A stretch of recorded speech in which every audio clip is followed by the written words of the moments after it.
You're going to love what's hitting your mailbox if you haven't received it already. Plus, we continue our mental health series amid COVID-19 and the Black Lives Matter protests. Activate Live starts now. Activate your voice. Activa tu voz. Activate it now. Speak up. Speak out. Get involved. Get involved. Engage-toi. Take action. Aktiviere deine Stimme. We're union and we're proud. Welcome to Activate Live. I'm Tanya Hutchins with the Machinists Union coming to you from Washington, D.C. We'll introduce you to the new IAM Journal in just a moment. But first, we're called the Fighting Machinists for a reason. That's why we aren't giving up on IAM jobs at Alcoa and Talco in Ferndale, Washington.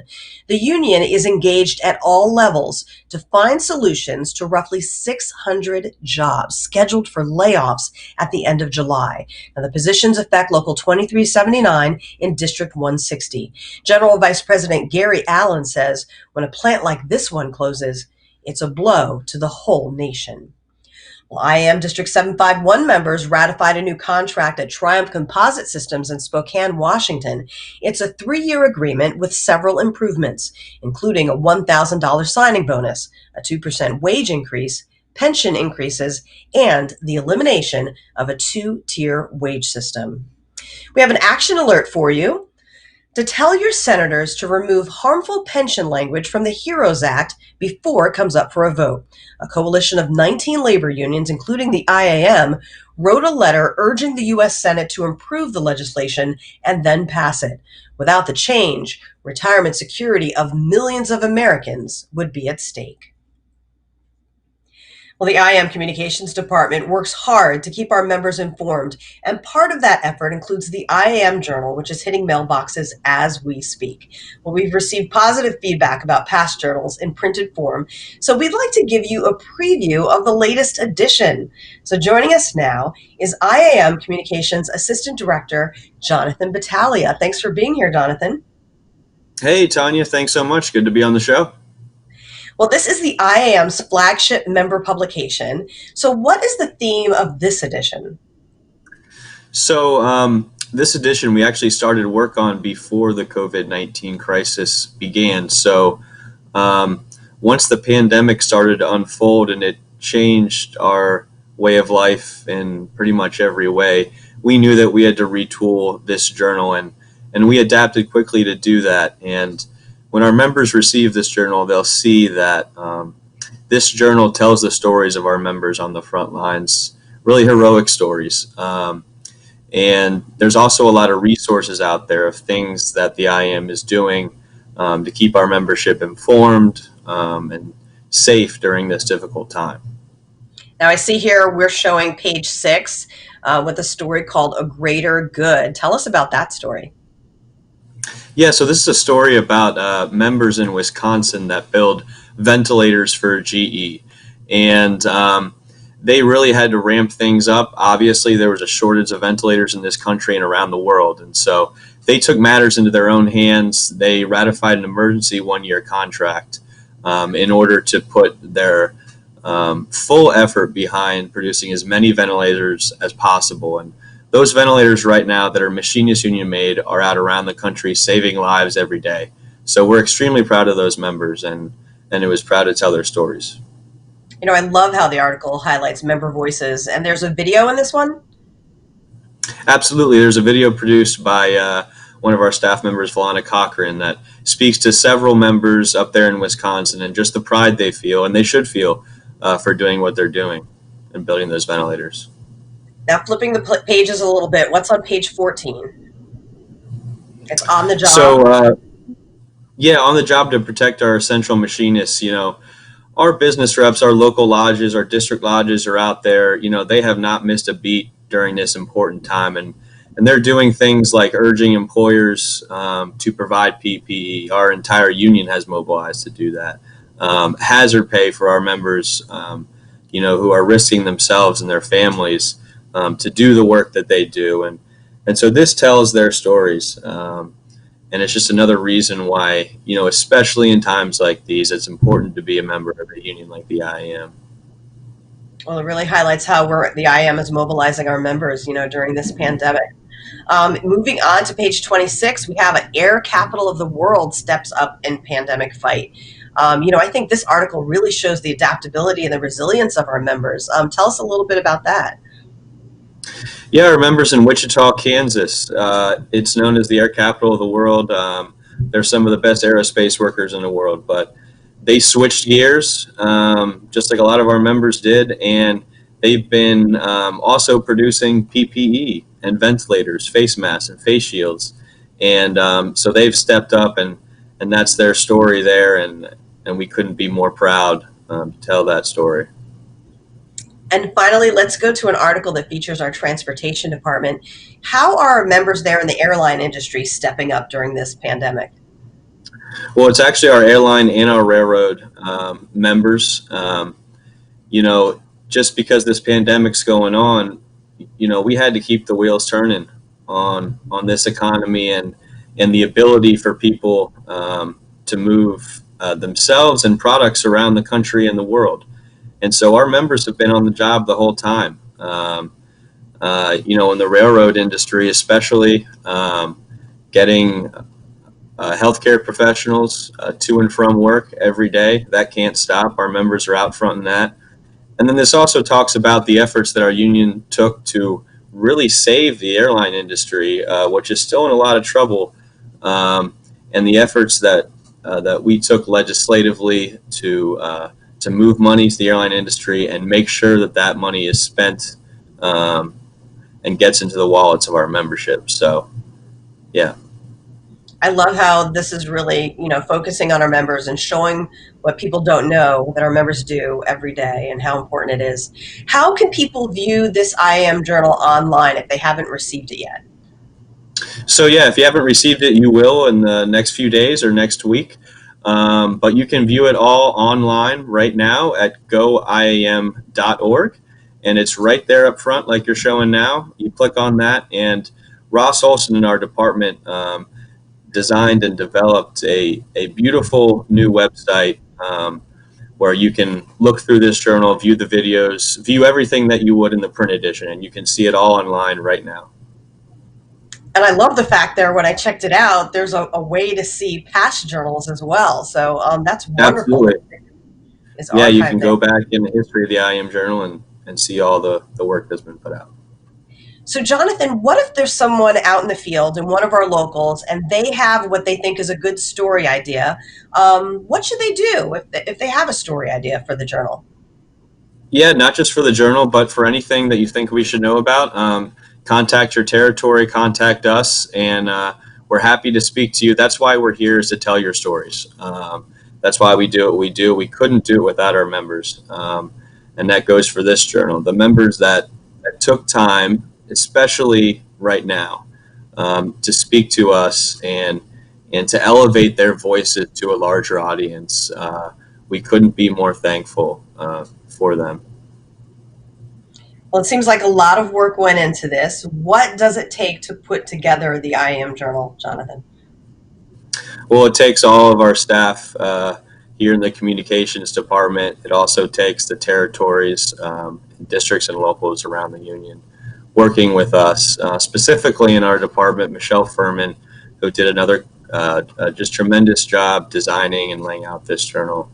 The folks who wrote, we have Rich Luciani, Andrew Hounshell, Delane Adams, and Ty Richardson, did a great job, as they always do, telling these stories and taking time to interview our members. And then Ross Olson, as I mentioned, designing this website, and Valana Cochran, who did a great video about our members up in Wisconsin building the ventilators. And I'd like to thank our director, Bob Wood, and as well as our leadership, International President Martinez, and our executive council for giving the blessing to this journal to move forward. So very grateful and thankful for everyone involved. Oh, Jonathan, you're getting kudos already. Everyone that you just mentioned is getting kudos. Chris Tucker has. Thank you, Chris. It's a great journal. So positive feedback so far. I see that. Yeah, she's saying thanks for getting out there. Another excellent issue. So yeah, Brian Steinmax, always looking forward to the new issues of the IAM Journal. Our union is incredibly diverse, and the stories of our members are so inspiring. So thank That's you, right. Brian. Thank you, Brian. Great. Well, thank you, Jonathan, for taking the time to be with us. I know you're Absolutely. busy, so we'll let you get Thank you back so to much, work. Tanya. No All right. We'll problem. see you next time. Thank you. See you then. And all of the articles that we've mentioned, in some way have shown what our members have been doing during the pandemic. And we just wanted to remind you that we do have lots of resources at goiam.org. So for more information on resources, you can always go to goiam.org and you can see that resources page there. And also the actual link is IAM4.me/COVID-19. So that's IAM4.me/COVID-19. There's so many resources there, and it's being updated on a regular basis. So that's an excellent resource if you'd like to get more information and you need help. So you can join the conversation on Facebook, Twitter, or YouTube. Let us know what you think of the new IAM Journal or anything else that you'd like to let us know. Thanks so much. Well, as we continue our IAM EAP mental health series this week, we want you to know that the Employee Assistance Program is ready and willing to assist you with your needs. There are so many things that are going on in the world right now with global unrest, a pandemic, personal issues that we all have to deal with. So to give us some insight and guidance during these trying times, we have Juli Murray of Inquiring Minds who is joining us. Thank you so much for taking the time, Juli. Thanks for having me. Well, at the beginning of these series, we always like to differentiate between mental health and mental illness. Can you help us out there? Yeah, absolutely. So mental health is something that we all have, much like physical health. And mental illness is a part of this mental health spectrum. And of course, there could be mild, moderate, and severe mental illnesses. But it's important to note when we talk about mental health, we're talking about the overall picture of mental health, just like we have overall physical health. So I know that you have some recent stats. What have you seen about how often Americans are dealing with mental health issues, or anyone is dealing with mental health issues? Yeah, so right now there's been a recent survey about a month ago that looked at the impact of COVID-19 on our mental health and mental wellness overall here in America. And what we found is that about 50% of Americans are experiencing anxiety and depression and sadness, which is up a significant amount from pre-COVID-19 levels. When we looked at these pre-COVID-19 levels, it was about 18 to 20% or so for anxiety. And for depression and sadness, it's about 8% on a given year, so to speak. So what we know is that COVID-19 has made a really drastic impact on our mental health and mental wellness, particularly because of all the disruption, very legitimate financial concerns, perhaps job loss, health concerns, and so many more impacts that I can't even speak to because we all have different experiences throughout this pandemic. I know you have another stat because, for some people it's hard to ask for help. How many people are dealing with this and in terms of mental health issues, and how many actually go and ask for the help? Only about 42%, which is a really low number when you consider, like if we compare it against our physical health issues like diabetes or cancers, heart disease, we would be, flabbergasted to hear only 42% of people with diabetes got help. And so it hopefully shocks you a little bit that only about 42% of folks will actually seek treatment for a mental health issue. And I think a large part of that problem is due to stigma and lack of understanding or education around what it means to have mental health. And then, of course, be mentally ill, to have issues in our mental health.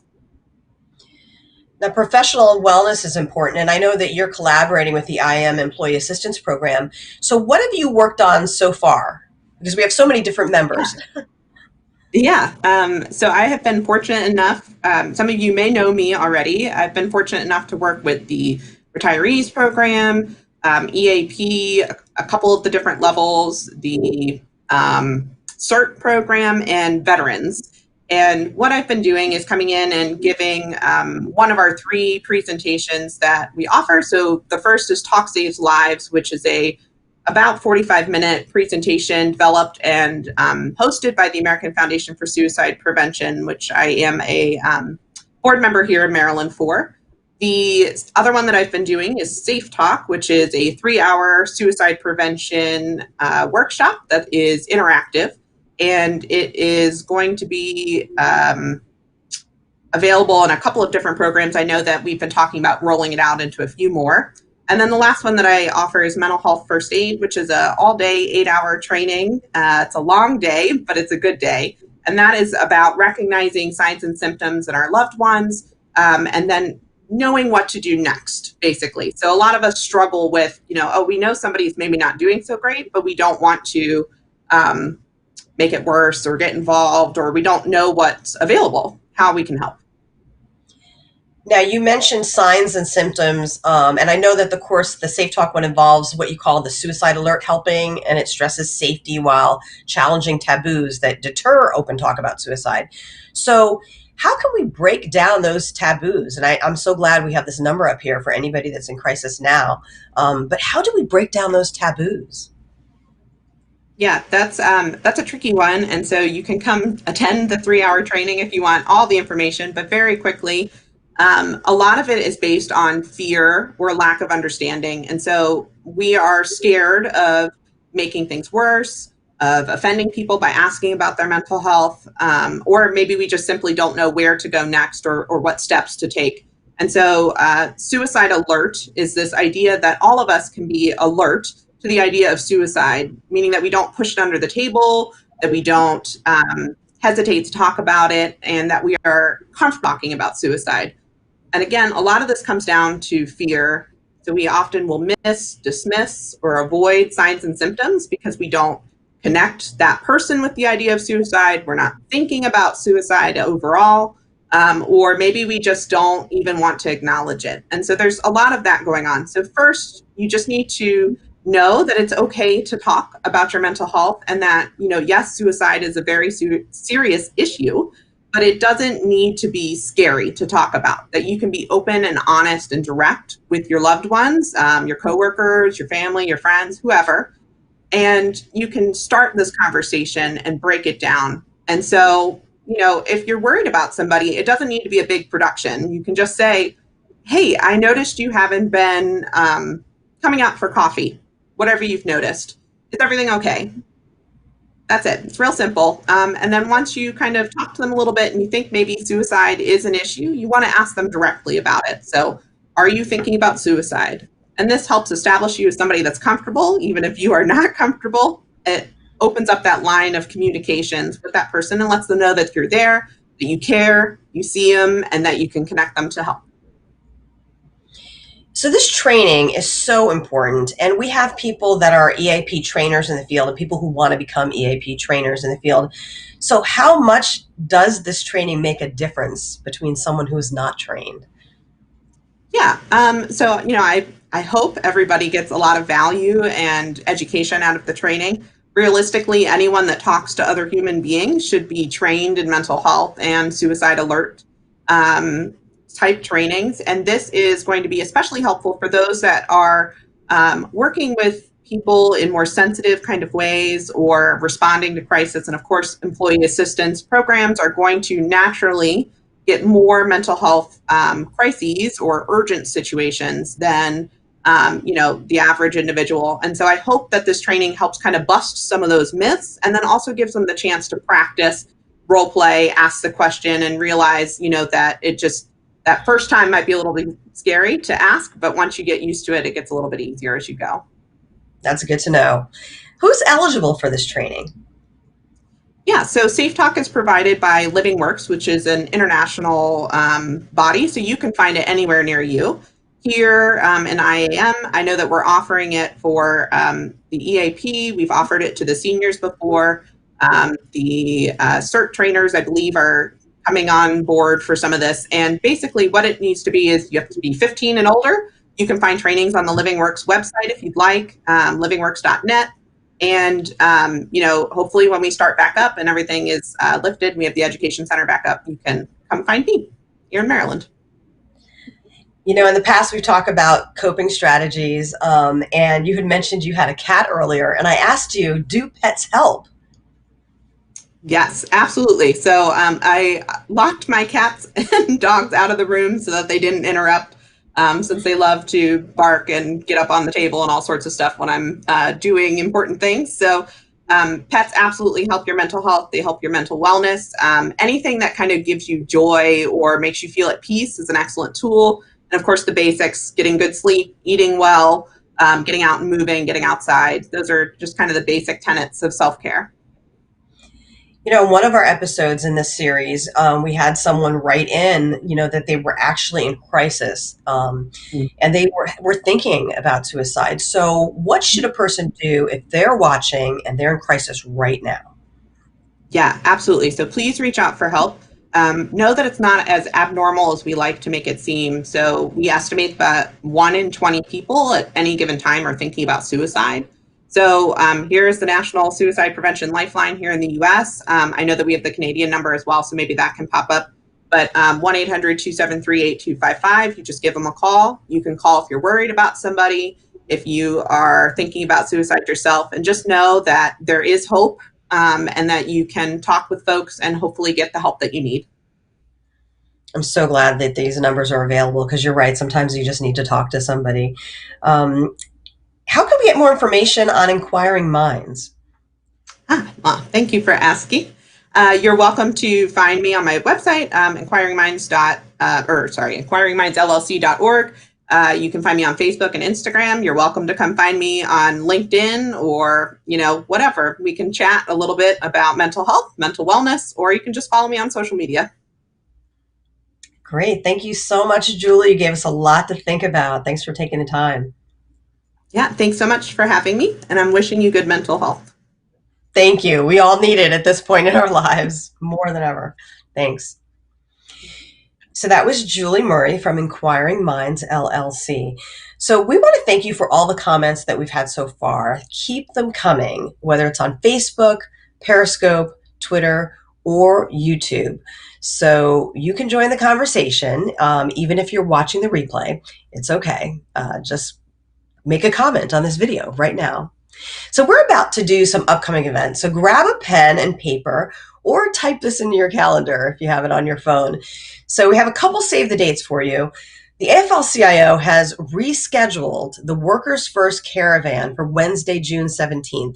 So that's next Wednesday. You can visit the website for more information, which is go.aflcio.org/caravan. I know a lot of people have been looking forward to this event. Another event and another date to save is June 19th for the Great Labor Arts Exchange, and this year it will be virtual due to COVID-19. So if you have your pen handy, just write down laborheritage.org. That's laborheritage.org. You can call, if you really have a pen in your hand, you can call 202-637-3963. That's 202-637-3963. But like I said, everything's on the website. You can register there. And I think if memory serves correct, you are able to do a sliding scale. So here's a look at this week in labor history. We always like to leave you at the end of the show with what has happened in the past. So we actually start with last week. On June 5th, 1920, the Jones Act took effect. The official name is the Merchant Marine Act of 1920. Its author was Senator Wesley Jones of Washington.